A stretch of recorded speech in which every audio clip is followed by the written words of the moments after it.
Good morning. If you can get yourself settled. I am super psyched to see everybody here. It's been since 2018, and I've missed this. So welcome to the 2024 Pocket Flag Ceremony. We actually started this event in 2008, and we held it annually for 11 years until COVID hit, and we moved. But we're back. So we gather today, just as we did 15 years ago, when we met to honor Lieutenant Alex Clifford, who was serving in Afghanistan. I'd read about this program in the Legion Auxiliary magazine, and after talking to Mr. Clifford, our music director at the time, this program evolved. I didn't want you to just fold flags. I wanted you to understand why. So we have received flags from recipients and used them during our ceremonies. This year, the flag that you'll watch JOTC fold actually came to us from one. He was from the Key Field Air National Guard unit out of Meriden, Mississippi. His name was Master Sergeant Ricardo Mathias, and he was a boom operator on a KC-35 in Operation Inherent Resolve. He received his pocket flag and sent us his large flag, telling me, I want to keep yours, but here, you can have this one.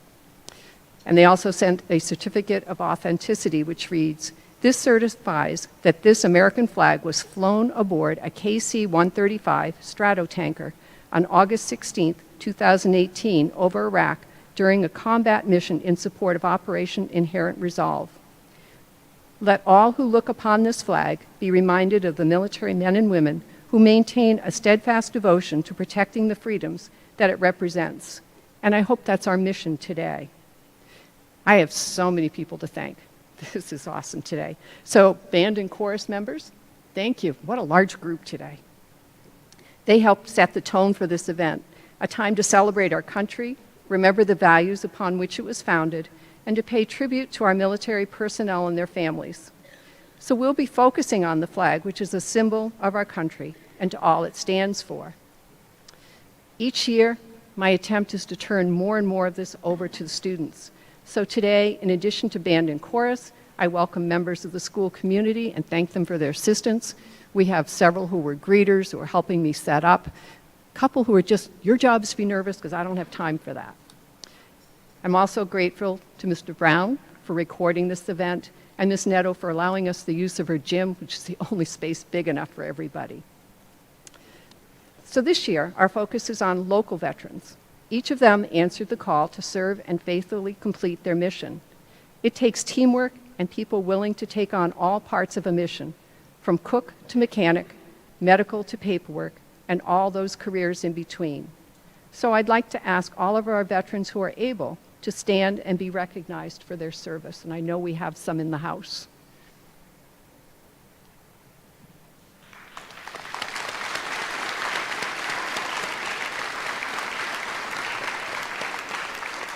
Thank you. To our students or staff, if you have a family member who is either currently serving or is a veteran, would you stand? Those of you with family members, remain standing. Wow. That's a large number. Thank you.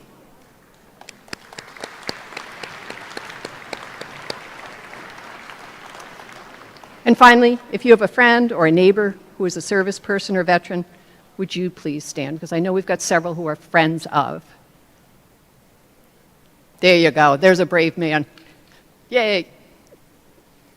So you can see how many of us are affected by those serving in the military, and it's out of respect and deep gratitude that we hold this ceremony each year.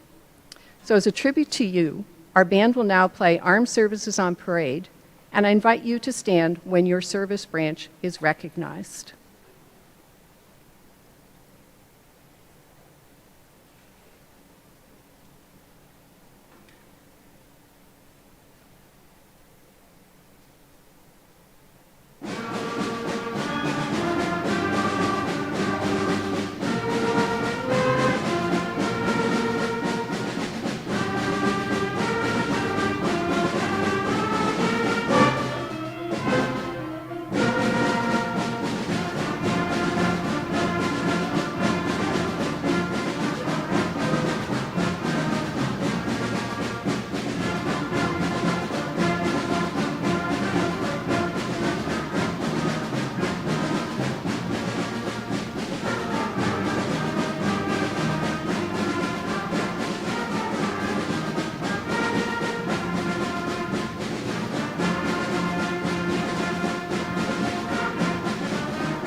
So now I'd like to call up a few students. Kurt. There you go. And Reese. Quick substitution this morning. They're going to be going over a version of the Pledge of Allegiance that was originally recorded by Red Skelton. Hi, I'm Kurt Calloway. And I'm Reese Moulton. And we are 8th graders here at Nokomis Regional Middle School. In 1969, a comedian, Red Skelton, gave a very touching speech. He spoke of a high school principal, Mr. Laswell, and now he called all of his students together and said, "Boys and girls, I have been listening to you recite the Pledge of Allegiance all semester, and it seems that it has become monotonous to you, or could it be that you do not understand the meaning of each word? If I may, I would like to recite the pledge and give you a definition for each word." I pledge of allegiance to the flag of the United States of America. I. It's just I. Me, an individual, committee of one. Pledge Dedicate all my worldly good to give without self-pity. of allegiance My love and devotion. to the flag Our standard, Old Glory, a symbol of courage, and wherever she waves, there is respect, because your loyalty has given her dignity that shouts freedom is everyone's job. of the United That means we have all come together. States Individual communities that have united into 48 great states, 48 individual communities with pride and dignity and purpose, all divided by imaginary boundaries, yet united to a common cause, and that's love of country. of America and to the republic A republic, a sovereign state in which power is invested into the representatives chosen by the people to govern, and the government is the people. It's from the people to the leaders, not from the leaders to the people. for which it stands, one nation, Meaning so blessed by God, under God, indivisible, incapable of being divided, with liberty which is freedom, the right of the power for one to live his own life without fears, threats, or any sort of retaliation. and justice The principle and qualities of dealing fairly with others. for all. For all, that means boys and girls. That is as much your country as it is mine. Since hearing this, 2 more states have been added to our great country, and the 2 words under God were also added. Now let us all say the Pledge of Allegiance. Stand. Sorry. Since hearing this, 2 more states have been added to our great country, and the 2 words under God were also added. Now let us all say the Pledge of Allegiance.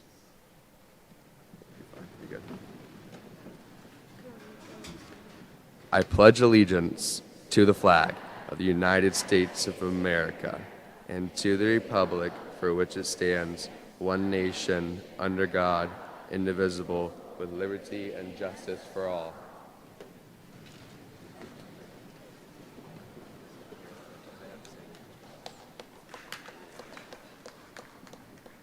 Now, if you would please stand while our chorus presents the national anthem.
Well done. So at this point, if my candle lighters want to get themselves lined up by groups, we're going to be moving on into the POW MIA ceremony. I'd like to introduce Vice Commander of the Corinna American Legion Post, Emily Lemire. She is a former Marine, hopefully that's what I was told, and graciously offered to conduct our service today. So along the side of the gym, you'll notice many of the students and staff. All of these people have veterans or service people in their families, and they'll be helping to light candles in honor of the 11 still missing in action. It is in their memory that we do this. The ceremony will begin with the singing of Amazing Grace and conclude with the playing of taps. The lights will be dimmed, and I'll ask that there's no video recording of this portion of our ceremony. Ms. Orcutt, you all set? Okay.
Sure, sure. I would like to explain the meaning of the items on this special table. The single red rose reminds us of the lives of those Americans and the loved ones and friends who keep the faith awaiting answers. The yellow ribbon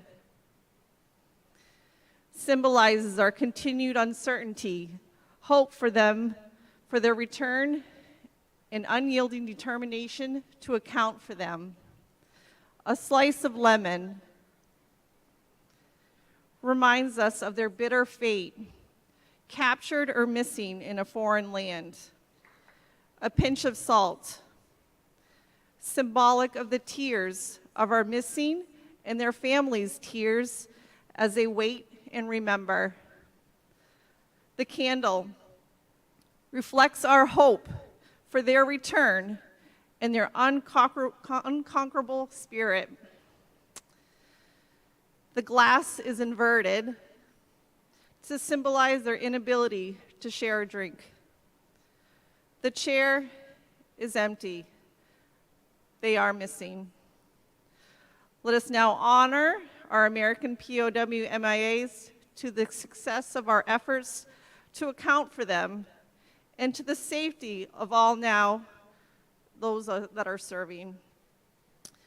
We will now present a candle for those Maine citizens who are still classified as POW MIA. Malcolm Arthur Avor.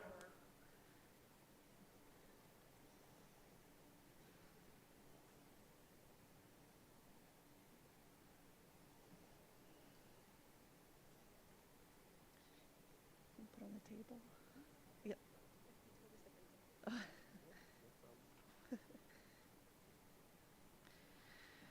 John Henry Ralph Brooks.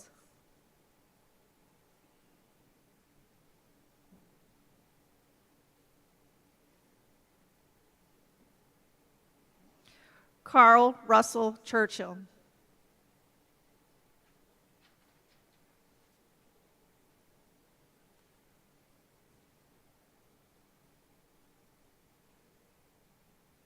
Richard Clare Doherty.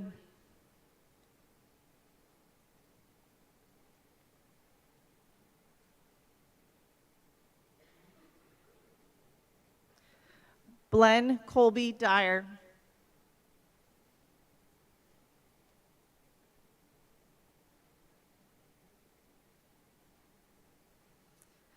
Walter Lewis Hall.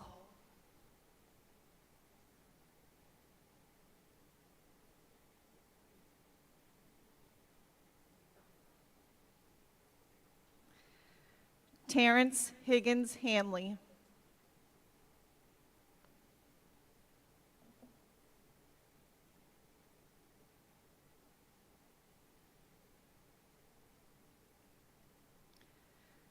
John Norman Huntley.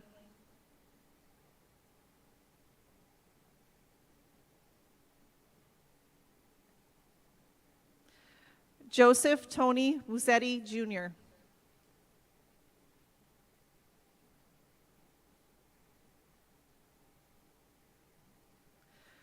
William Stephen Sanders.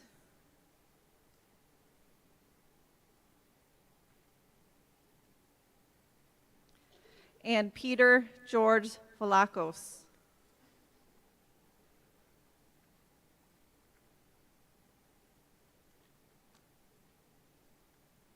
Thank you.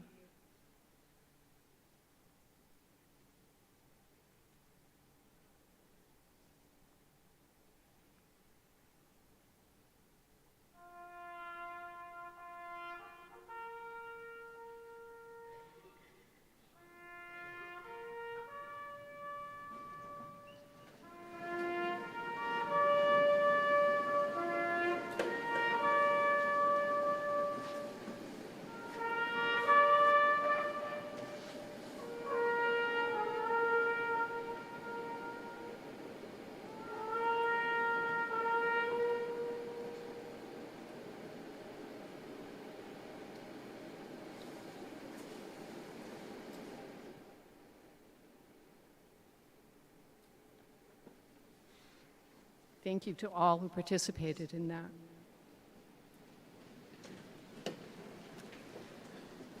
Dylan. I'd like to present Dylan Angel. He's going to introduce the JROTC flag folding ceremony.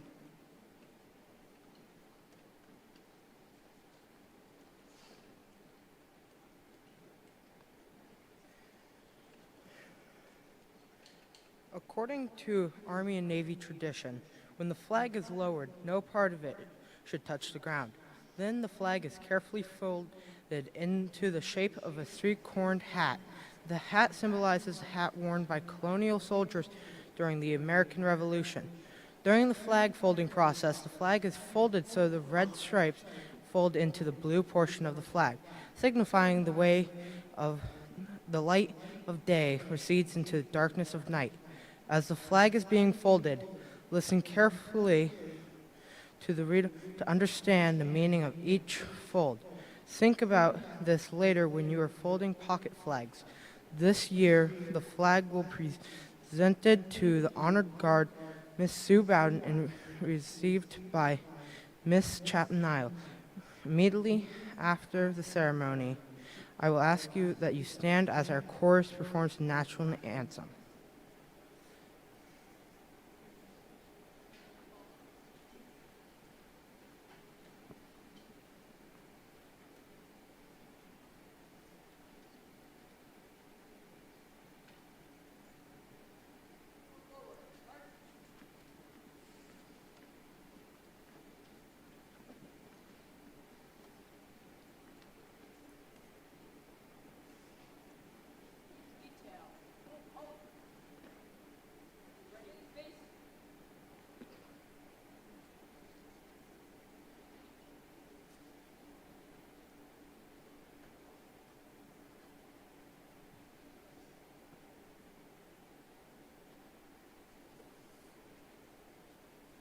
The flag folding ceremony represents the same principles on which the freedoms of our proud country were originally founded.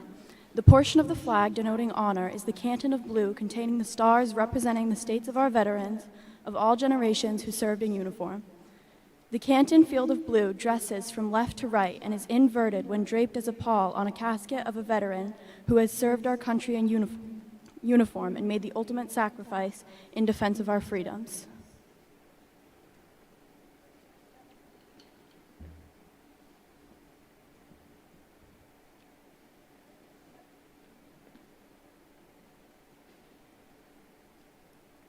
The first fold, in honor of the 13 original colonies and our forefathers who founded this great nation, we salute you.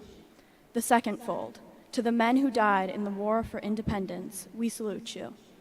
The third fold, to those men who fell in the War of 1812 to preserve our freedom, we salute you. The fourth fold, to the brave soldiers on both sides, the North and the South, in the Civil War, we salute you.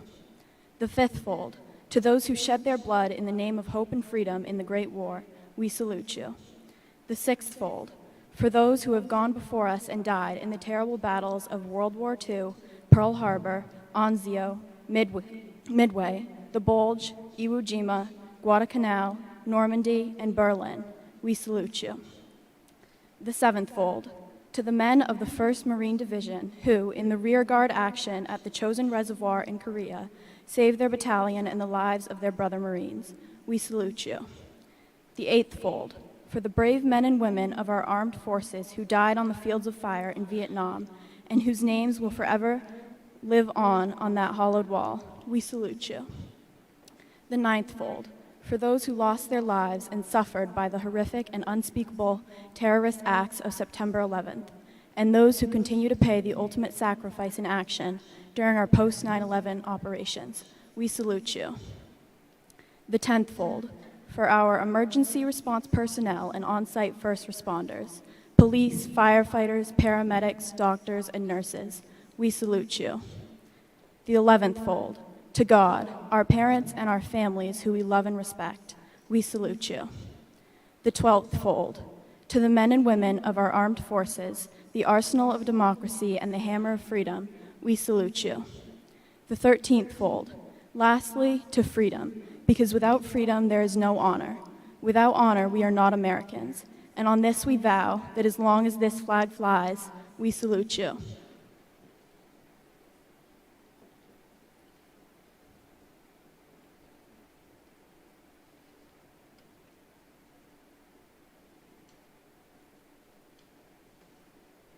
When the flag is completely folded, it takes on the appearance of a cocked hat, ever reminding us of the soldiers who served under General George Washington and the sailors and Marines who served under Captain John Paul Jones, who were faithfully followed by their comrades and shipmates in the armed forces of the United States, preserving for us our rights, privileges, and freedoms we enjoy today.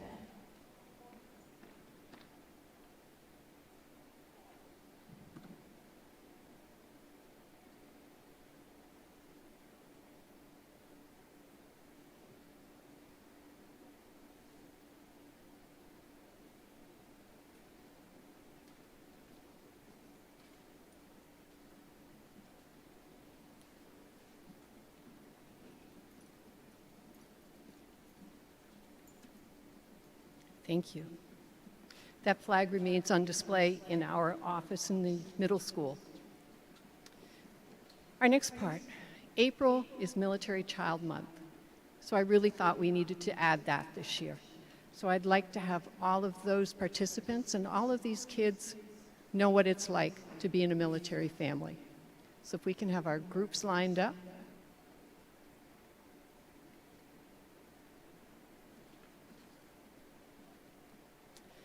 When a parent's deployed, there is an effect on the family. The parent is absent for special days and events. Changes are made to family routines, and additional burdens are placed on the family member left behind. Perhaps you've heard the term military brat and wondered about its origin. No, military kids are not misbehaved, but they wear this phrase as a badge of honor. Some say it means bold, responsible, adaptable, and tolerant, while others state that the origin is a contraction of the phrase barrack rat. Despite the different theories, the American Legion Auxiliary focuses on the support of the family unit, and I am an auxiliary member. One simple way for showing this is the Military Child's Table ceremony, which was inspired by the MIA POW ceremony. The items that will be placed on the table are symbolic of life events. So today, we present this to you, and we're honored to include our own students who are military children. They will be escorted to the table by a JROTC member, and in some cases a parent, which is super awesome, and they will place an object symbolic of their life on this table. On this table, I also want to point out a painting that was done by one of our 7th grade staff members, Mrs. Sinclair. Our students will remain behind the table until the completion of the ceremony. What's that? The potted flowering plant, symbolizing that a military child may flower and flourish wherever they are planted.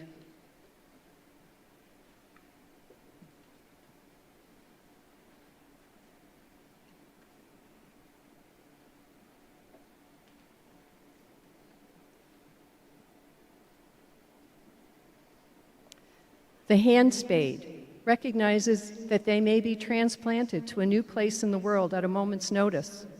They must acclimate themselves to a new school, new friends, and possibly a new culture.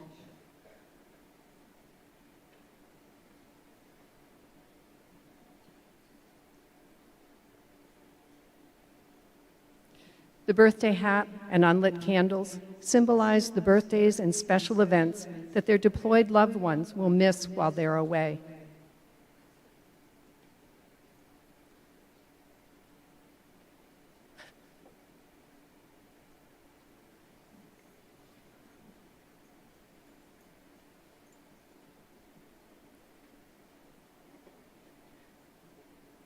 The softball, I can't see, represents the games that they have gone without the cheering of their deployed loved ones.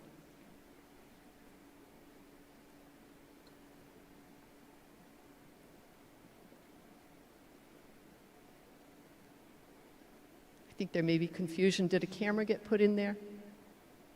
Or a phone?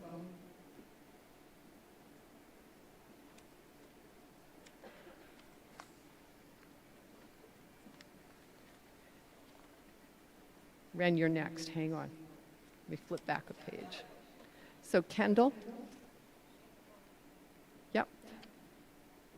The camera signifies the many special occasions that go without the deployed loved one sharing in the joys of the day in person. And our dynamic duo, the family photo, depicting the child with his or her uniformed parent, demonstrates the foundation of our country's strength.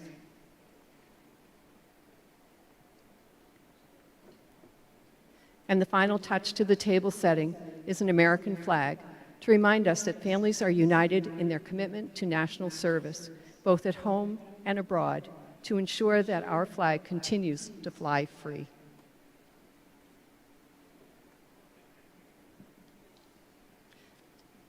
So April is the month of the military child, and it's only fitting that we include them in our ceremony. Please remember the children as well.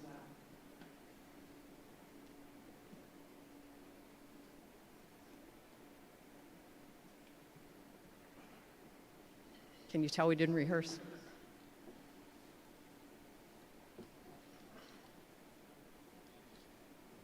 Thank you to our families for all that they do. All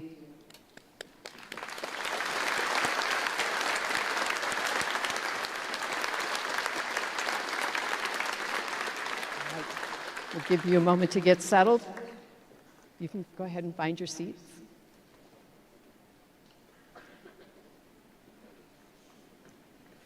And while they're finding their seats, as we continue with our theme of saluting veterans, we're very pleased to welcome veteran and author Craig Grossi. We have all read his book, Craig and Fred, and we're excited that he's able to share his time with us here today. Raised in the Virginia suburbs of Washington, D.C., Craig is a Marine Corps veteran, best-selling author of Craig and Fred. If you haven't read it yet, please do. And also Second Chances, recipient of the Purple Heart and Georgetown University graduate. In 2010, Craig served as a member of an elite team of U.S. Marines in Sangin, Afghanistan. Sangin was his most dangerous assignment, not the place he thought he would meet an incredible stray dog that he named Fred. With some proper scheming and a lot of help, Craig was able to send Fred home to his family while he completed his tour. Craig now travels the country as a professional public speaker, sharing Fred's legacy of stubborn positivity. When not traveling, he devotes his time to veteran organizations, including the USA Warriors Ice Hockey Program and other nonprofits that benefit veterans and dogs. So without further delay, Annabelle, I'm honored to present Craig Grossi.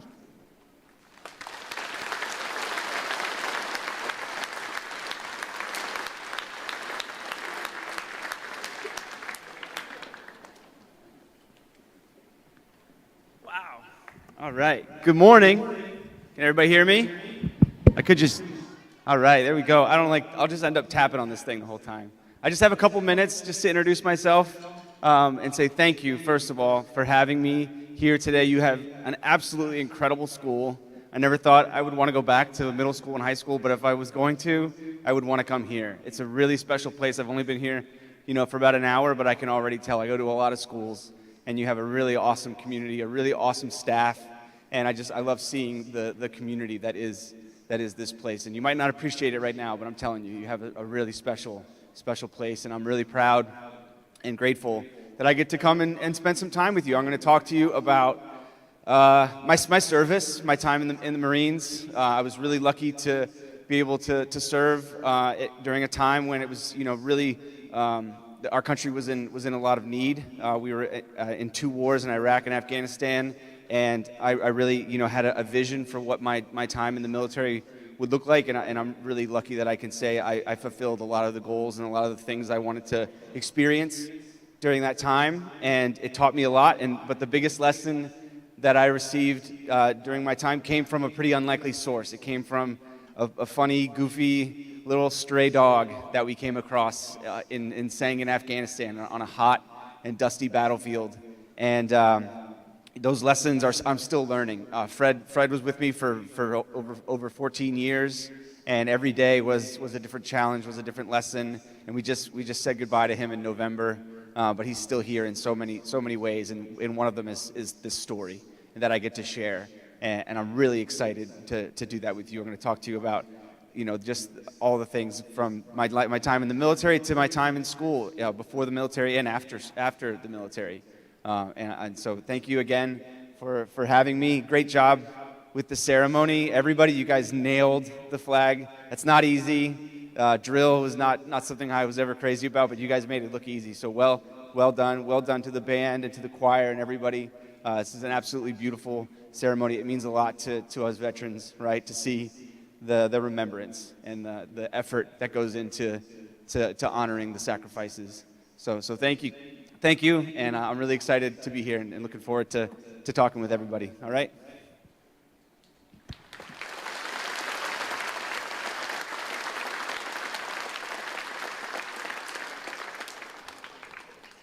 So just to point out, too, between 10:30 and 11:15 in the auditorium, for any of the adults here, public high school students, they'll be invited in to spend 45 minutes with Craig. Other than that, grades 5 and 6, I believe you're 11:30 to 12:15. Grades 7 and 8, you'll meet with him between 1 and 1:45. Our meetings will be in the middle school gym. So the Pocket Flag program was conceived in November of 2001 after a meeting of two Boy Scout, actually they were Sea Scout leaders, who were there themselves in Vietnam and Gulf War veterans. They both carried small folded flags in the breast pocket of their uniforms, and they spoke about how important those flags were and are to them. So the project goals are to educate people about the flag and patriotism, and the objective is to get as many pocket flags as possible into the pockets of our troops who are on the front lines. These folks wanted servicemen and women to know how much they're cared about, to keep them and their families in the hearts and prayers. So before I go on anymore, I want you to realize it's not just me saying this. We've received back a ton of letters. People who received these flags have taken the time to write. And I've asked Mr. Finnemore to read a letter that we received, I believe it was in 2012.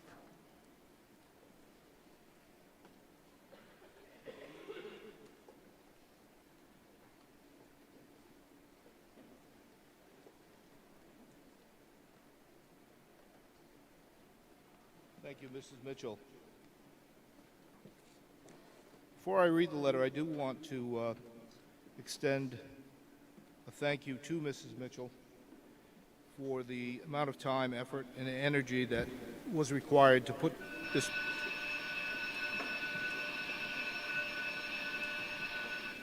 to organize, plan, and coordinate today's program. Thank you, Mrs. Mitchell.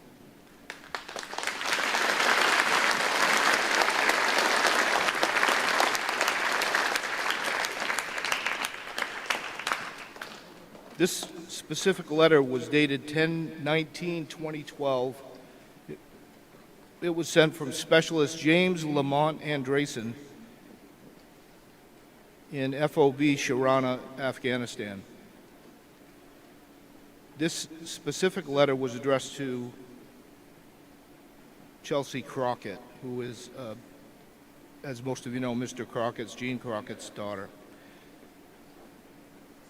I am writing to you from Afghanistan and was pleased to be the recipient of your note and the pocket flag that was included with it. I have no way of knowing if this note will find you personally or not. However, I felt it important to share my experience with the flag you provided for me. I am a crew chief on a Chinook for the 160th Special Operations Aviation Regiment. My primary role is that of a door gunner, operating the M134 minigun. It fires 3,000 rounds per minute and provides a measure of safety for the brave men and women who ride my helicopter en route to their objective. We have come under fire more often than I would like, and the sound of my barrel spinning has an almost calming effect on the crew and our passengers. It is tradition to fly with our flag stretched over the cabin so that all who fly with us remember our country and the oath we swore to protect it. When we arrived, our helicopter was without a flag. It was with honor that I pulled out the flag you gave me and hung it across our ceiling. It flew there for many missions until tragically we had a brother and a hero, Sergeant of the 2nd 7th Ranger Regiment killed in action.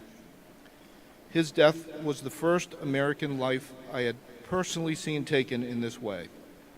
As he flew his last mission with us, we felt it our duty and privilege to carry him in the plane, waiting to take him home to his wife and his 18-month-old son.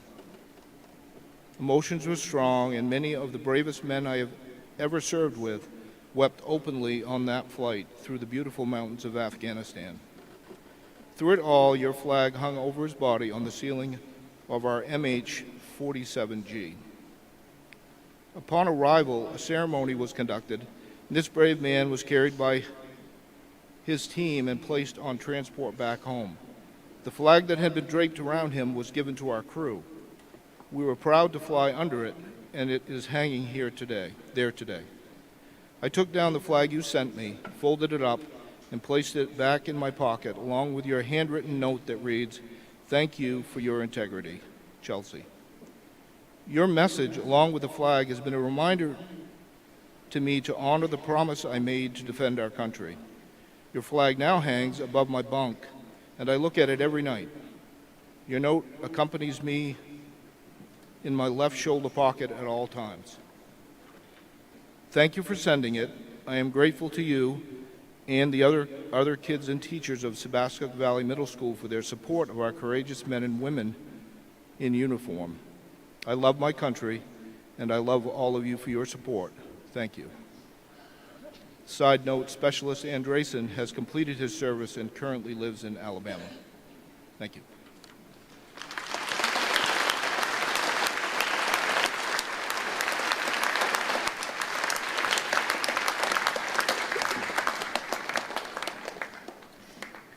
That letter continues to move me even after all these years. I really wanted it read in a male voice. He was 26 at the time. He's now 38 and lives in Alabama. Because yes, I used some skills and traced him down and just thanked him for his letter. So our flags this year, and just to show you, you're going to take a flag. There are 2 for every student as well as staff.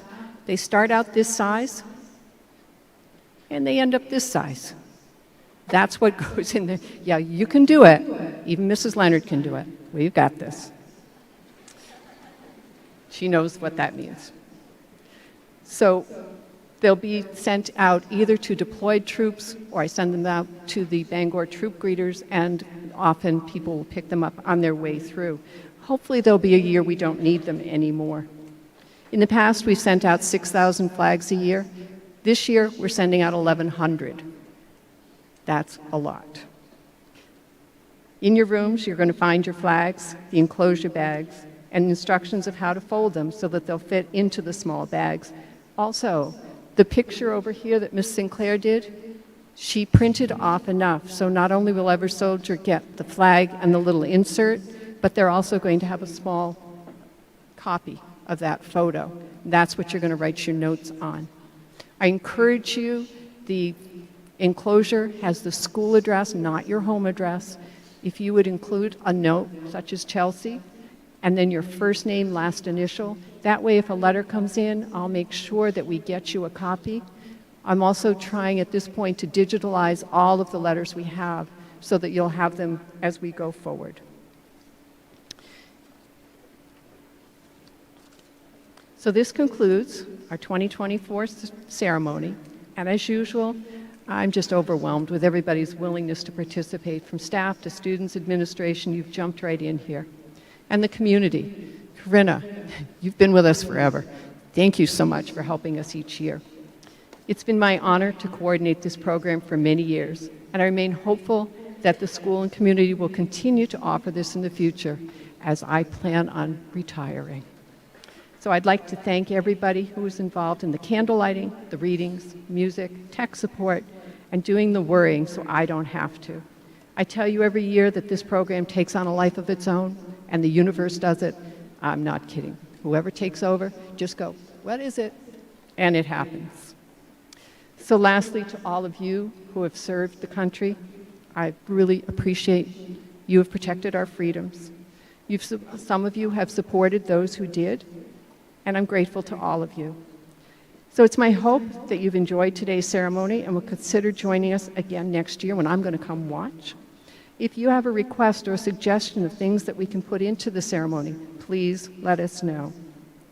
So at this point, a last thank you, and we'll have grade 5 dismissed back to their rooms. Thank you.